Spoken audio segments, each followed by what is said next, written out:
Bonjour à toutes, je vous remercie de nous rejoindre aujourd'hui pour notre nouvelle vidéo. Donc le but aujourd'hui c'est de vous expliquer comment entretenir vos cheveux pendant l'été. Pendant l'été il y a la plage, le chlore, le soleil, le sel. Et en fait tout ça c'est vraiment des désagréments pour nos cheveux et qui vont faire en sorte que au mois de septembre, quick, on coupe tout. Donc si vous voulez éviter ça, le plus important, ça va être déjà de vous dire que votre cheveu a besoin d'une protection quotidienne. La protection quotidienne, ça peut être n'importe quelle huile, mais comme on est sur le thème du soleil, et puis même je vous le recommande parce qu'il y a du soleil toute l'année, c'est une huile en fait solaire qui contient des filtres UV et qui va vous permettre en fait de vous protéger toute l'année au niveau de votre chevelure. Ça va vous aider au coiffage, vous allez gagner du temps, mais surtout vous êtes protégé du soleil. Il y a eu des études d'ailleurs qui ont été faites qui montraient des Californiennes qui avaient utilisé comme crème de jour pour leur peau une crème solaire. Et en fait, ils avaient remarqué qu'elles étaient beaucoup moins ridées en fait, que celles qui utilisaient leur crème de jour classique.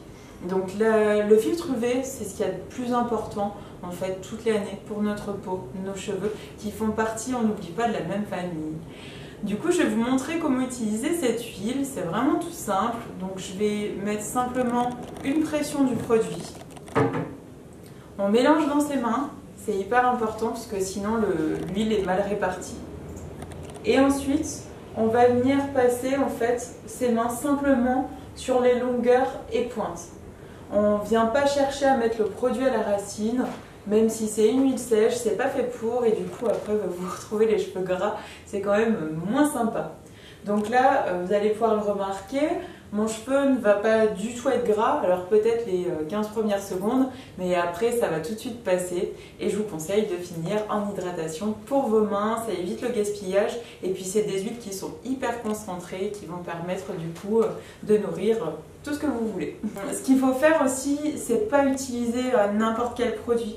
Souvent, moi j'ai écouté des clientes qui disaient du coup j'ai utilisé du Monoi pendant les vacances et je comprends pas, mes cheveux ils sont tout rêches, ils sont cuits quoi, ils sont frits.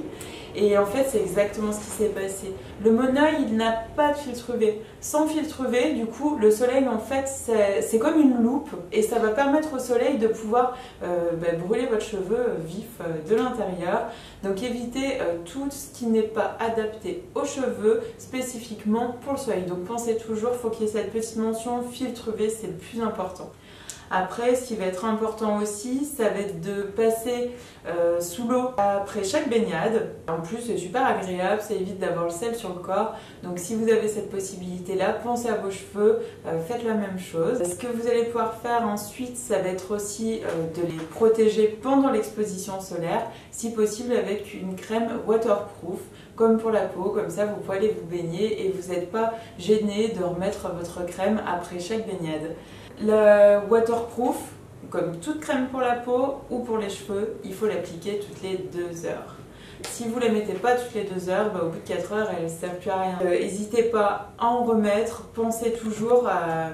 Vaut mieux en mettre trop que pas assez. De toute façon, vous serez obligé de vous laver les cheveux en rentrant, donc autant en avoir mis un peu trop. Une fois que vous rentrez, là, ce que je vous conseille de faire, ça va être de les laver le plus rapidement possible et d'utiliser un shampoing qui va permettre d'enlever tous les résidus de chlore, de sel et qui va déjà commencer à réparer les dommages. Une fois que vous avez fait votre shampoing, faites toujours un conditionneur qui va vous permettre de réparer la fibre des dégâts qu'elle a pu avoir dans la journée à cause du soleil. Moi, je vous conseille de ne pas la rincer de la nuit.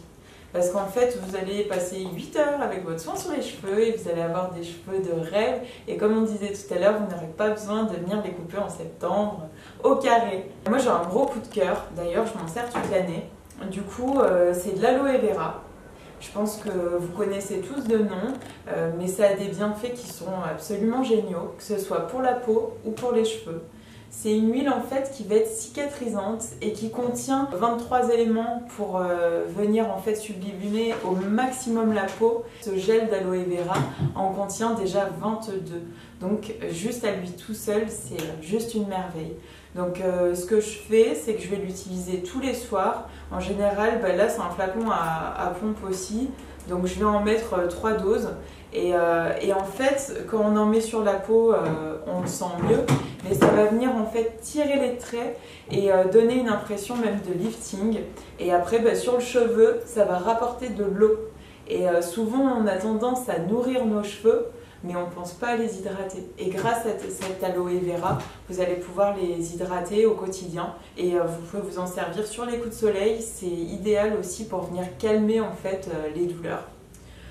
Donc voilà, je pense qu'on a fait à peu près le tour de comment traiter ses cheveux pendant l'été. Donc j'espère que vous allez faire des efforts, vous allez vous en occuper aussi bien que votre peau. C'est hyper important, n'oubliez pas, vos cheveux, vous allez vieillir avec, donc il faut qu'ils soient toujours... faut que vous en occupiez, aimez-les, occupez-vous-en. À bientôt, je vous souhaite une bonne journée, au revoir et bon été.